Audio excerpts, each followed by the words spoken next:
Hello my dear friends, good morning, नमस्कार, Radhe Radhe. Welcome back to my channel. अपनी संस्कृति में आप सभी का स्वागत है। उम्मीद करते हैं अच्छे होंगे। तो आज मैं फिर आ चुकी हूँ एक न्यू कहानी के साथ। तो कहानी है राजा की प्रेम कहानी। तो आइए हम चलते हैं उस कहानी की ओर बिना देरी किए हुए। एक राजा की प्रेम कहानी, a king love story in Hindi. तो आइए बिना देरी किए हुए हम चलते हैं उस कहानी की ओर, फालतू का समय न गंवाते हुए। सालों पहले राजा नाथ का शासन शिवानगर पर हुआ करता था। राजा की 3 रानियां थीं।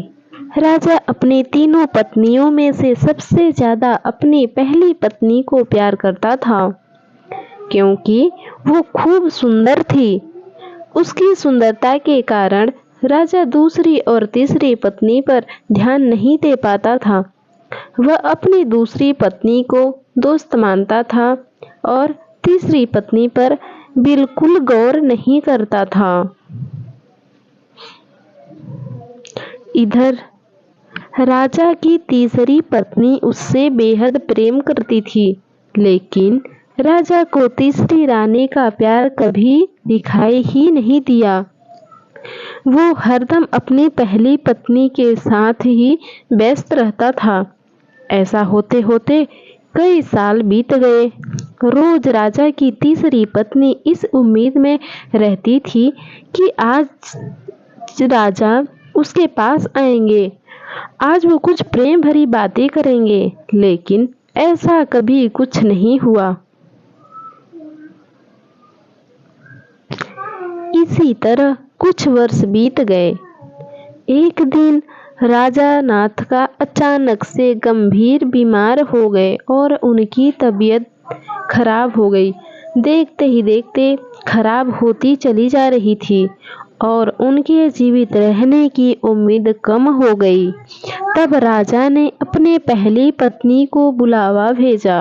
राजा की पहली पत्नी राजा के पास आए तो राजा ने उससे पूछा कि मेरे जीवित रहने की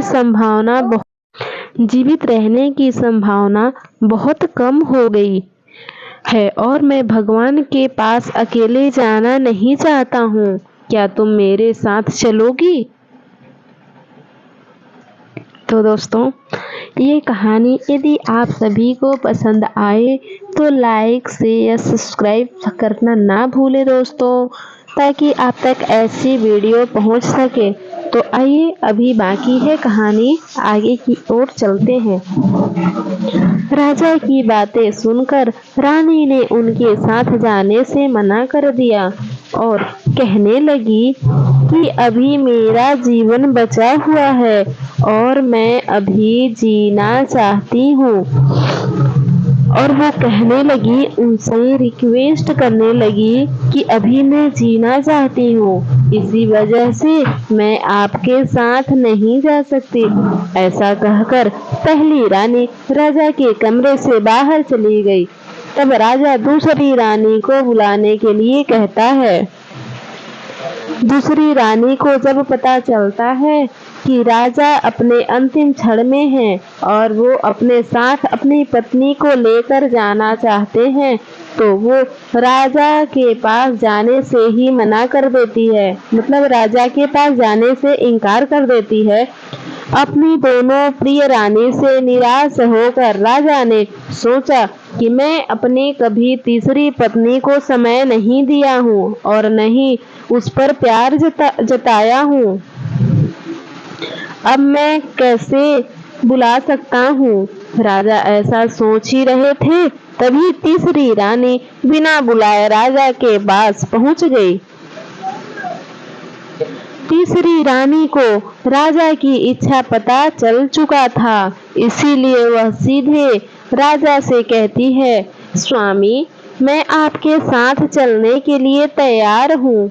रानी की बात सुनकर राजा को बहुत खुशी हुई, साथ ही उन्हें यह निराशा हुई कि उसने सारी जिंदगी उस रानी से ठीक तरह से प्यार नहीं जताया, लेकिन यह मुझसे सबसे ज्यादा प्रेम करती है।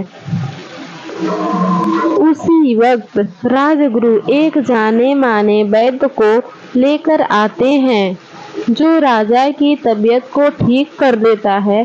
राजा ठीक होते ही अपनी तीसरी रानी से प्रेम करने लगा और हमेशा अपने करीब राजा से अपनी तीसरी रानी को ही रखा और दोनों खुशी खुशी राजमहल में जीने लगे जीवन। तो दोस्तों, इस कहानी से हमें यही सीख मिलती है, किसी को सुंदरता से प्रेम नहीं करनी चाहिए, बल्कि उसके दिल और आचरण से प्यार करना चाहिए। क्यों? इस कहानी से दोस्तों, यदि आपको कुछ सीख मिला हो तो प्लीज कमेंट बॉक्स में जरूर बताएं और ऐसे ही कहानी लेटेस्ट पाने के लिए हमारे चैनल को सब्सक्राइब करें और बेल आइकन का बटन प्रेस करना ना भूलें।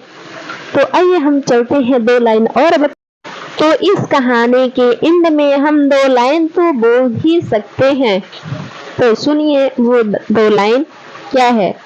खुश तो वही है जिनके पास रानी है, जिसे दिल की रानी बनाया वही दिल तोड़ गई, जिस पर पूरी जिंदगी लुटा दी वही छोड़ गई। तो दोस्तों, कहानी लगी कैसी तो कमेंट बॉक्स में जरूर बताएं आप लोग। जिंदगी तेरी बस इतनी सी कहानी है, जिंदगी तेरी बस इतनी सी कहानी है, खुश तो वही है जिसके पास रानी है। जिंदगी तेरी बस इतनी सी कहानी है, खुश तो वही है जिसके पास रानी है, जिसे दिल की रानी बनाया वही दिल तोड़ गई, जिसे दिल की रानी बनाया वही दिल तोड़ गई, जिस पर पूरी जिंदगी लुटा दी वही छोड़ गई। एक हाथी एक राजा एक रानी के बगैर, एक हाथी एक राजा एक रानी के बगैर, नींद में बच्चों को नहीं आती है कहानी के बगैर। मैंने कुछ ऐसा नहीं कहा, पर वो खफा हो गई। जिसे मैं अपनी रानी बनाता अब वही बेवफा हो गई। मैंने कुछ ऐसा नहीं कहा, पर वो खफा हो गई।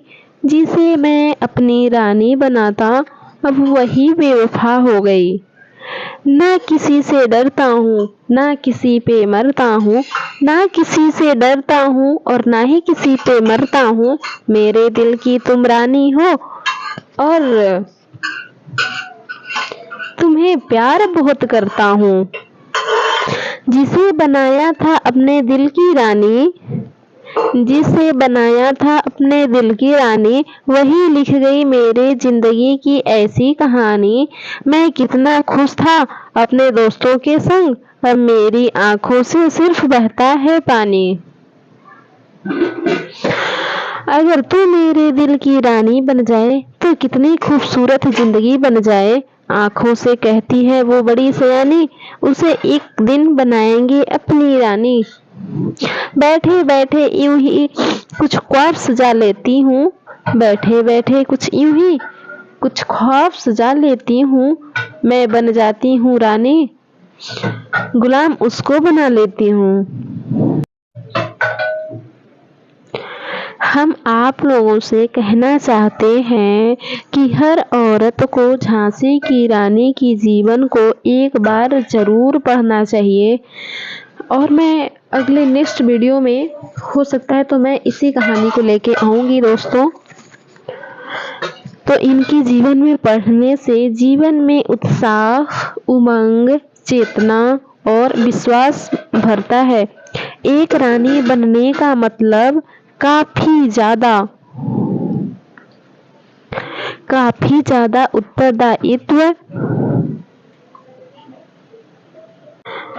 उत्तरदायित्व होता है। इस पोस्ट में मैं आपको रानी शब्द को लेकर सारे स्टेटस देखने को मिला और